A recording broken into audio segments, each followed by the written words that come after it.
In a major development in United States immigration policy, President Donald Trump has signed the Laken Riley Act, named after a Georgia college student tragically murdered last year.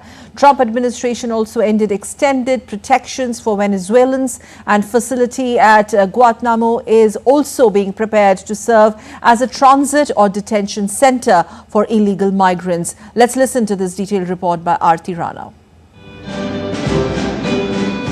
US President Donald Trump signed a bill on Wednesday ordering the pre-trial detention of undocumented migrants charged with theft and violent crime. Laken Riley Act is named after a 22-year-old Laken Riley, a nursing student who was killed last year by an undocumented immigrant from Venezuela. This is Trump's first piece of legislation since he returned to power.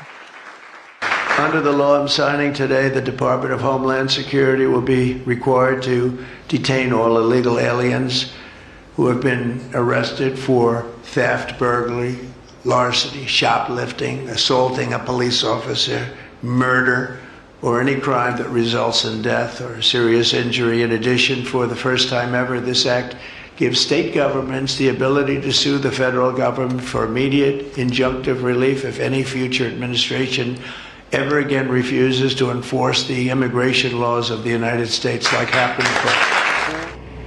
The law comes as the Trump administration ramps up efforts to target Venezuelan nationals living in the U.S. under temporary protected status, or TPS. U.S. Homeland Security Secretary Kristi Noem announced plans to reduce deportation protections for up to 600,000 Venezuelans. US President Donald Trump also unveiled a surprise plan to detain migrants in Guantanamo Bay. Trump has ordered construction of a detention camp to hold up to 30,000 people at the notorious military facility on the eastern tip of Cuba, used for holding terrorism suspects since the 9/11 attacks. This is a temporary transit, which is already the mission of Naval Station Guantanamo Bay, where we can plus up thousands and tens of thousands if necessary to humanely move illegals out of our country where they do not belong back to the countries where they came from in proper process. Cuban President Miguel Diaz-Canel criticized the proposal, calling it a violation of human rights. Amid the immigration crackdown, US military deportation flights have also intensified, with nearly 1,200 arrests being made per day. In response to this, some Maryland families are taking precautionary steps. Fearing deportation, they are seeking legal guardianship arrangements for their children. It's reality.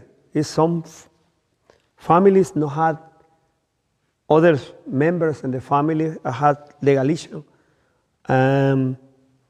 For me, it's broken and sad, but it's inspiration.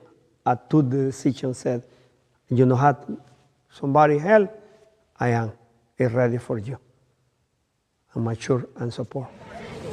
As more families face uncertainty of deportation, and with international leaders speaking out, the full impact of these decisions will unfold in the weeks ahead. Aarti Rana's report for DD India.